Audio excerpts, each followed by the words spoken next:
じゃあ今まさに空を動いているのは何なんです？地球だ。地球ってそんなわけ。 이번 시간에는 요즘 가장 화제의 애니 중 하나인 지구의 운동에 대하여 속 역사적인 사실들이나 여러 요소들에 대해서 알아보겠습니다.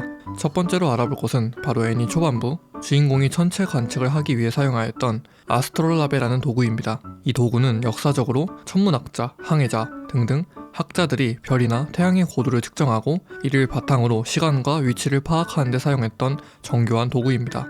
해나 별의 고도를 측정한 뒤 계산을 통해 시간이나 날짜를 가늠할 수 있게 해주고 측정값을 통해 지리적인 위도 또한 파악할 수 있어 항해자들이 자주 사용했던 도구였습니다. 그리고 다양한 천문학적인 현상을 단순화된 형태로 나타내는 휴대용 천문판 같은 역할도 하였다고 합니다. 실제로 주인공인 라파우가 초반에 이 도구를 사용하여 천체를 관측하는 모습이 자주 나오기도 하였습니다. 다음으로는 과연 실제 역사에서도 작중 시교에 해당하는 가톨릭, 즉 기독교가 지동설을 주장하는 사람들을 탄압하거나 고문하였는가인데요. 해당 작품의 역사적인 시기는 대략 15세기에서 17세기 사이로 추정됩니다. 역사적으로 기독교가 유럽의 사회적인 권위를 장악하고 있을 때는 5세기부터 15세기로 중세시대에 해당되며 이 시기의 대부분의 유럽인들은 아리스토텔레스 프톨레마이오스적 우주관인 지구 중심설을 당연한 진리로 받아들였습니다. 성경의 해석 또한 지구가 우주의 중심이라고 이해하는 쪽으로 해석되었고요. 문제는 이러한 지동설이 중세시대 말 이전에는 크게 주목받지도 널리 주장되지도 않았다는 점입니다. 君はアリスタルコスを知っているか？なんですそれ。 작품에 나왔던 것처럼 고대의 아리스타르코스와 같은 인물이 지동설과 비슷한 주장을 했으나 이 학설은 중세시대 동안 거의 잊혀지거나 관심 밖이었습니다. 따라서 중세시대에 지동설을 주장했다고 해서 탄압한 사례는 뚜렷하게 남아있는 것은 아니라고 합니다. 한마디로 교회가 탄압할 정도로 설득력도 영향력도 없었던 이론이라는 것이죠.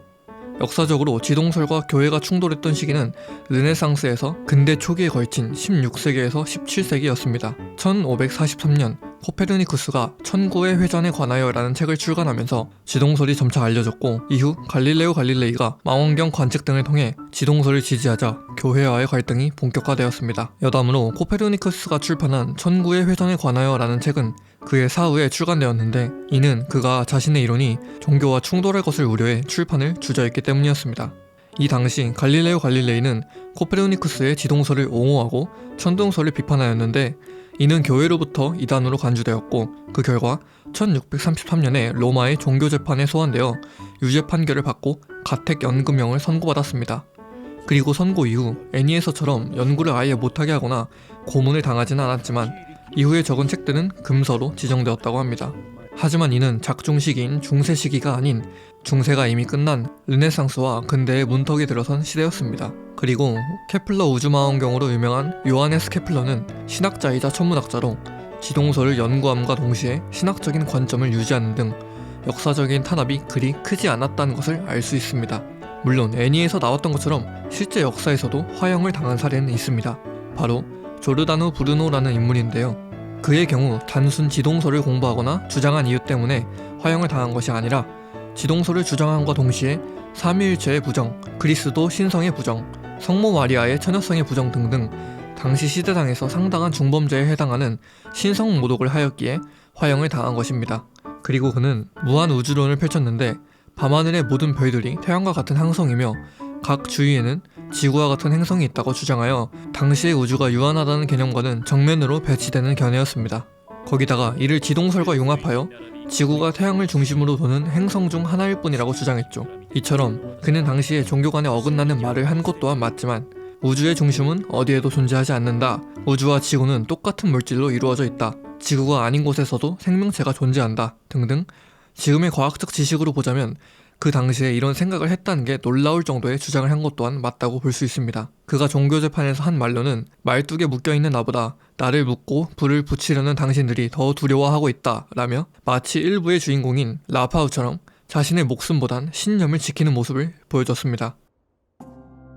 肝心なのは何を諦めるかだ。正解を選べ。言葉では何とでも言える。この局面も何とかなる。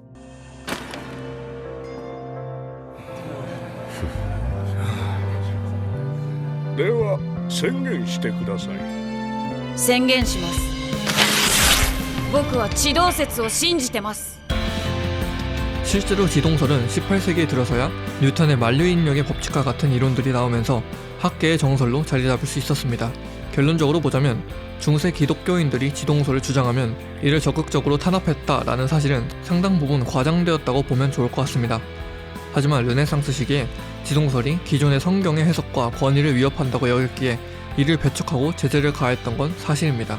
이상으로 지구의 운동에 대하여 라는 애니 속 역사적인 사실과 여러 요소들에 대해서 알아보는 시간을 가져보았습니다. 만약 영상 속에 실제 사실과 틀린 내용이 있다면 댓글로 알려주시면 좋을 것 같습니다. 영상이 재밌으셨다면 구독과 좋아요 한 번씩 부탁드리며 이상 애니문학이었습니다.